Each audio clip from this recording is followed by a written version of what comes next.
Buckle up, folks. It's about to get real personal in here, real quick. And it is kind of embarrassing to admit to some of the things that you used to think about other people secretly. Why is it so hard to begin? Why is it so hard to begin? So as you can tell from the title of this video that I'm going to be talking about being a sexist and why I think this is so important to bring up. I think in today's political climate, there's a lot of vitriol spewing from both men and women. I'd say the majority of the vitriol at the moment is coming from women towards men. Right. I think that men are not well adjusted in the society and women are not trying to re-embody what they have built for us. Y'all been trash. Y'all been trash. Y'all been trash. It's not all of you, but it's a lot of you.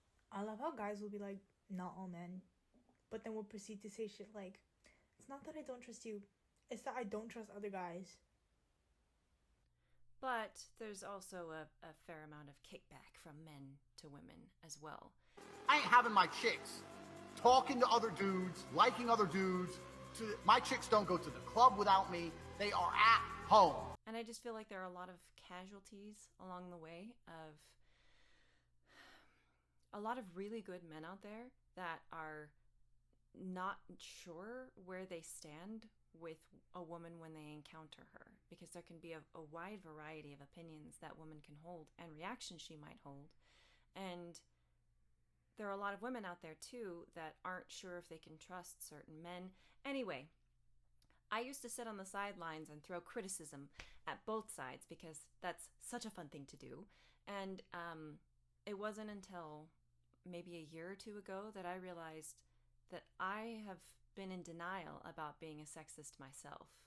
That all of the criticisms that I was giving feminists for considering men to be unequal or unworthy, or a lot of women are trying to become men, not even just like gender transition. I mean, they're trying to be more masculine to try and become equal or compensate for something. And then I realized that I was part of the problem because I was actually behaving like a sexist, but being in denial that I was, and mistreating some men around me. And I had been for years. So this is me embarking on my first steps to really try and make that right to whoever is listening, and maybe give a little bit of explanation to some of the men out there that are just wildly confused about how to interact with certain women, why they might be behaving the way that they are, and also maybe to help some women out there that might also be in denial of their own sexism and feel like they aren't alone. So with all of those reasons in mind, let's go ahead and get started.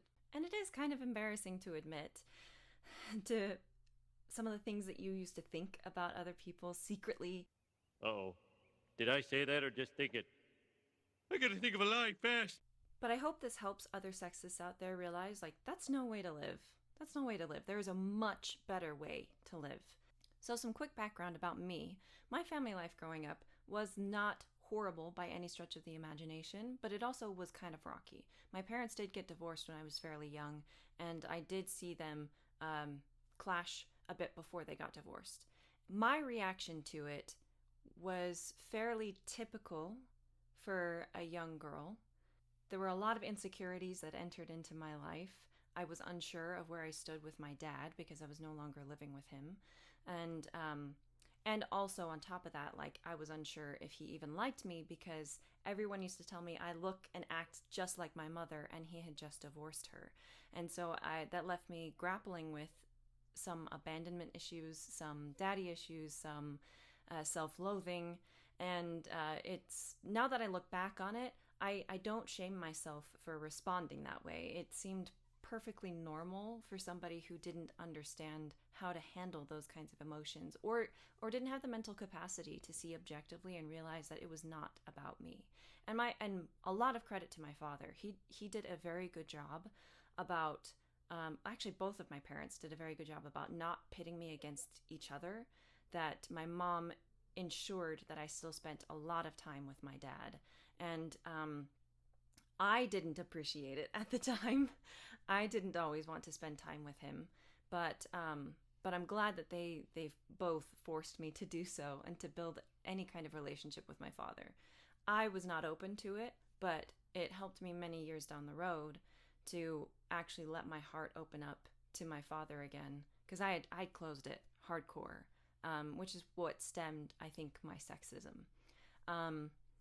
But years later down the road, when it just like all became clear to me that my dad loved me, that he loved me for who I was, a lot of things cleared up for me. So I'd say that definitely the origin of my sexism came from my parents splitting at 9 years old. That's a really young age. Some of the things that I have now unpacked and realized what I was unconsciously thinking, because my parents divorced, I considered all men as incapable of keeping relationships. All men, period. Like, the background script in my head was nothing good lasts. Like, a spin-off of that was thinking that it's not possible for a guy to have good intentions. It's, if a guy is interested in you, he wants only one thing. Which is funny, like, I felt that way. I certainly didn't articulate it like that as a 9-year-old, but I just had this feeling that, like, there was duplicity in men, that there was no way that a guy could genuinely care about a woman. It just wasn't possible in my mind. Which is a huge overreaction. I own that. Like, it was not right for my family to split up. I get it. But it also was not right for me to then blame every single man that I met for something that my father did. Totally not okay. In addition to those previous thoughts, I also started to feel like it just wasn't possible for guys to love or to have any feeling whatsoever. Like, they became kind of alien to me and non-human. Because there was no possibility in my mind that a guy could have a good or tender feeling towards a woman.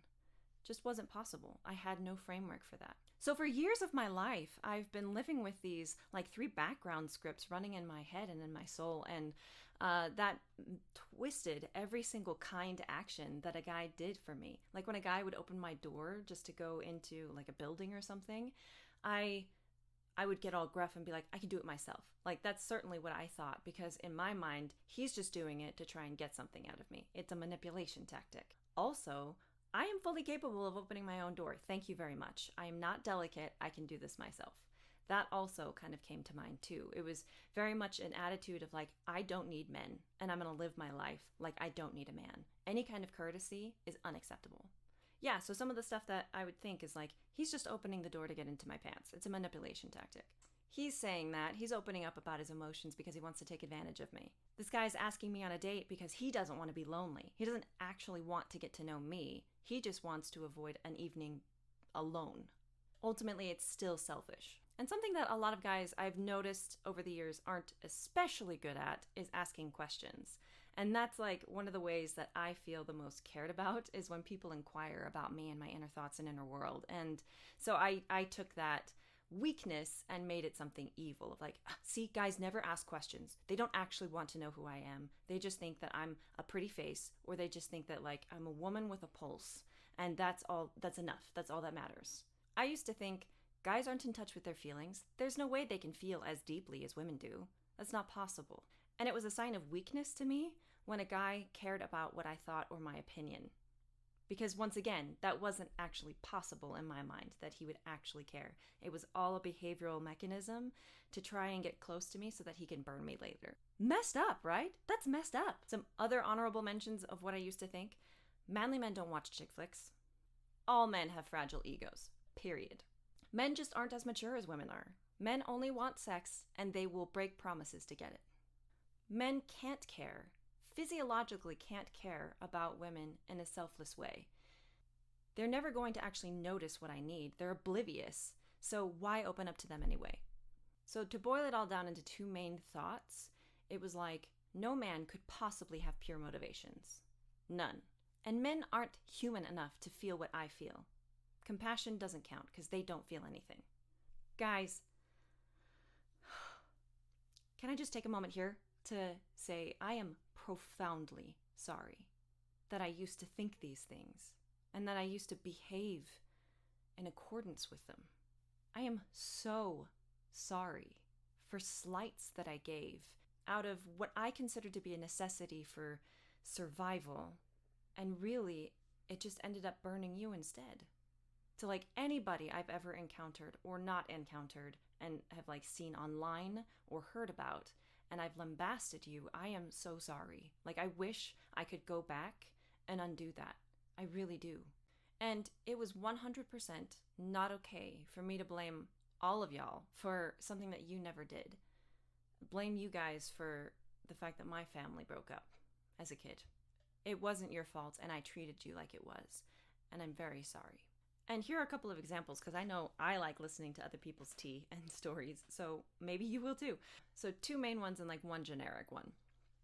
So anytime that I would go on a date with a guy, even if I was attracted to him, or if I wasn't attracted to him, or if I just was neutral, like if they would come and open up my car door, that would immediately trigger some kind of like borderline PTSD response, because that to me was a sign of someone who was disingenuous. Because I've seen a lot of guys who, when they date girls, at first they try to be all sweet and smooth and smarmy, and then once they actually get into the relationship, they totally drop all of that charm and just like fade into lazy apathy. And so to me, I was like, why are you pretending to be more chivalrous than you actually are? And then it just felt like it was a manipulation tactic to get me to be swept off my feet by an action rather than caring about me as a person. Every single date where somebody opened up my car door, I was just like, nope. I like wrote him off so quick after that. That's horrible. It's absolutely horrible. And then a specific instance in college, like I developed like really good relationships with my male coworkers. And like a quick caveat,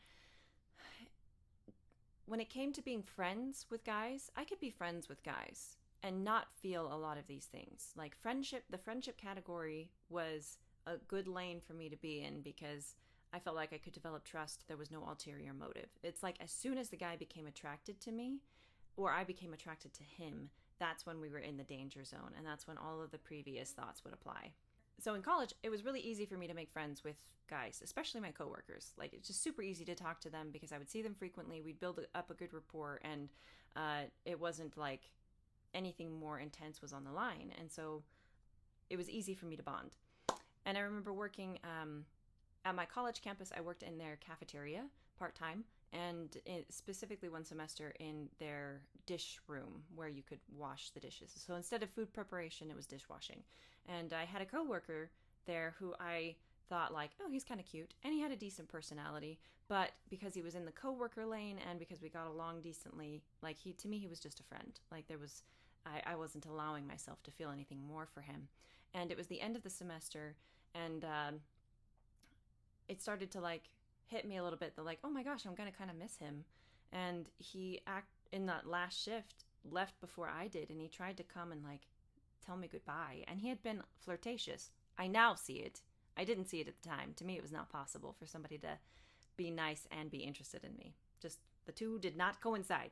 So he came to try and say goodbye to me, and I didn't even look at him. I just went, yep, see you later, and kept going about my day. And you know how you can have that spidey sense just like from seeing the periphery of someone else's body language. He definitely looked downcast. Like I could just tell that was a really jerky thing to do, and yet I didn't correct it. I let him walk away because I didn't want to have to deal with it. I was in survival mode, full-blown survival mode.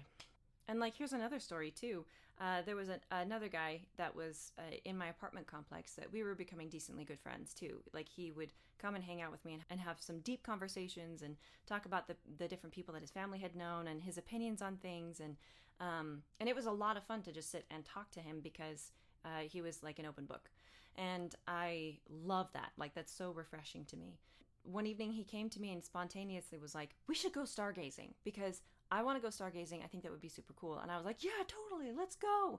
Because any kind of like any of those like double meaning social cues, like I didn't understand. Like in my college, it was pretty well known that if a dude asks you to go on a walk, that meant he wanted to try and define the relationship with you.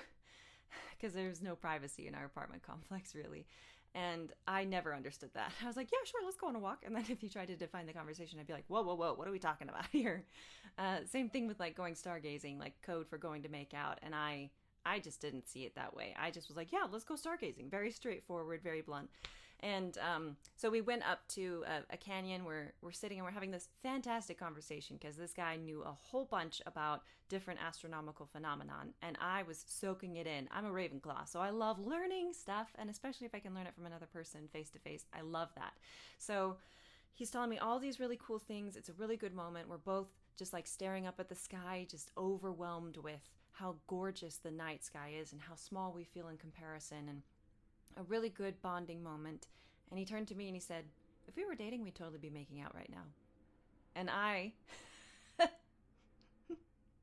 just immediately went whoop, and closed off completely and said, it's a good thing we're not.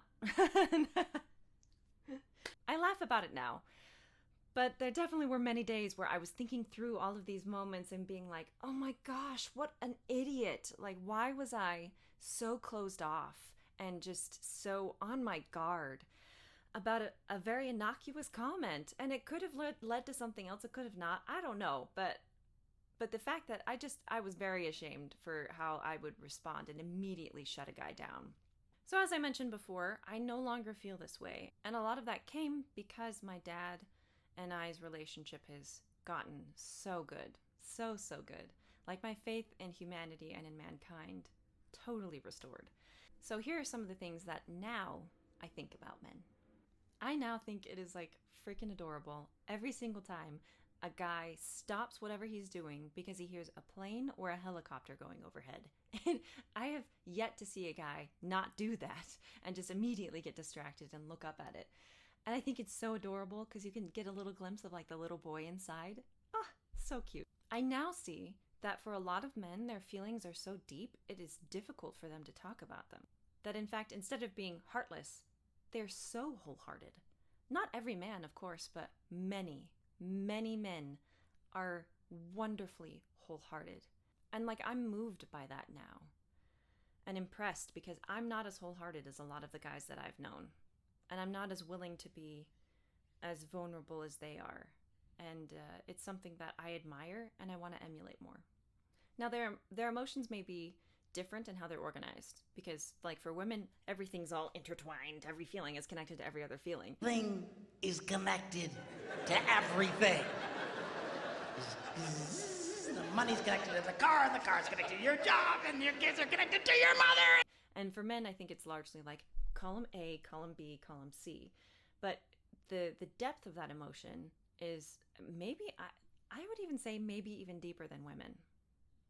But that's just one person's opinion. Either way, even though the emotions may be organized differently and expressed differently, they're certainly there.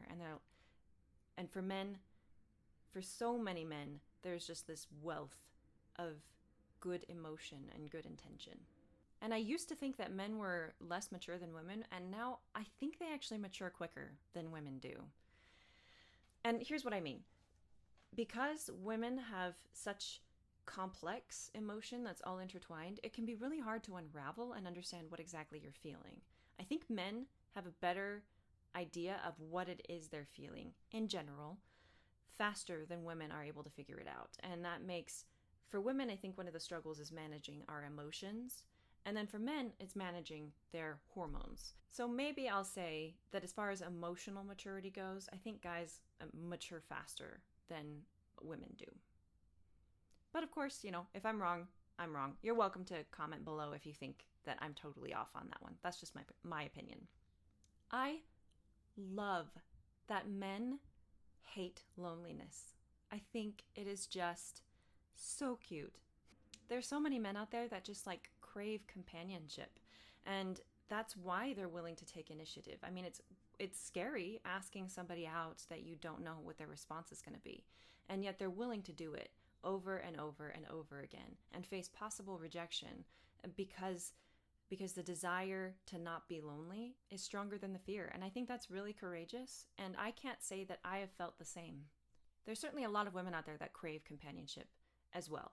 I just have noticed that among my female friends, there is a greater tendency to become content with independence and to stop searching. Men tend to not do that. They tend to crave companionship enough to do something about it. I think that's really admirable. I think it's really sweet, and I'm like so grateful for it. And I also love, like, I think it's Jordan Peterson that talks about this statistic. I could be misquoting it, but the general idea, I think, is what he conveys, is that for most women find about 20% of men attractive, whereas most men find about 80% of women attractive. And I think that is adorable. The interplay between men and women is making more and more sense to me, because as the physically dominant sex, it's cool that there's a tenderness in there of emotion. And then for the less physically dominant sex, it makes sense why there would still be a sense of not settling, because they want to make sure that they're well taken care of. I think the tension that arrives between the sexes is a natural outgrowth of the inherent inequalities between them, and I don't think that's a bad thing. I love how easily men tend to appreciate women. Like, after 5th grade and after puberty, y'all seem to want to be gentlemen. The vast majority of men out there kind of do want to be gentlemen. They do want to treat women well. How they do it may differ, but I think a lot of them do. So I'm grateful that men are much more easy to please. As a woman, I know I want to be found desirable. That's something that I look for in relationships, is to feel like I'm wanted. And I think most men are capable of meeting that need and being able to make most women feel wanted and desirable, because they really do find most women desirable. It definitely can be taken too far if the guy doesn't know how to manage his hormones, as well as like if the woman has the opposite kind of daddy issues where she just craves any kind of male attention. It can be a minefield. I'd say the blueprint for both sexes is brilliant. Women want to feel desirable, men find women desirable. And I think that's so sweet. And one of the best masculine gifts, I just love that most men want to protect and provide. Like, they crave that. It's seriously so heartwarming when you're in the same car with a guy who's driving and they like put their hand behind the back of your seat to try and like shield you from something. I love that that's the innate desire to protect. I just love it. I love it. I think for a lot of years I didn't believe that men could be protective, and so I tried to protect myself. And trust me, I would rather have a guy that I'm close to protect me than me protect me. Like, hands down, it just feels so much nicer. How do I even describe it? It just makes me melt like butter. Like butter. And I love that guys enjoy coming to the rescue. It is so cute. It is so cute. And when I say cute, I mean maybe guys listening are like, oh, I hate that word. I don't want to be considered cute. What I mean is it's endearing. It is so endearing that guys love coming to the rescue and they love providing. And I understand now, like, there's a big miscommunication that happens when it comes to mansplaining. It's because men love fixing the problem and they love coming to the rescue that they want to explain something. And women see it as an attack of like, I'm not that stupid. You don't have to like break it down that far for me. And I think that's unfortunate when women react that way. And I confess I still sometimes kind of do, because I have an ego. But I think it's unfortunate, because what we should really be feeling from somebody who's trying to like mansplain is somebody who wants to help you understand. They like want to come to your rescue. They want to help you fix it. They want to help you move on. They want to help you get out of your suffering and your discomfort or your ignorance. And I think that's really sweet.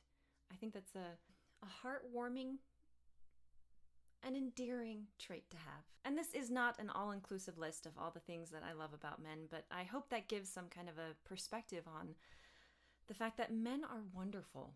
They are. And there certainly are bad apples out there. There are bad apples on the women's front too. And we are already equal with each other. Even though our skill sets are different, we are of equal value, equal humanity. Like, our wants and needs, even though they may be different, they are still equal to each other. So for you men out there that are watching this video, I hope that you can accept my apology, and maybe it gives you a little bit further insight into why some women behave so harsh and brusque towards you. I apologize. I think there will come a day when men and women are no longer ashamed of their weaknesses, and that we can work together in a way that we can be honest and open and have confidence that the other person is going to treat us with dignity and respect always. I think that society is coming about.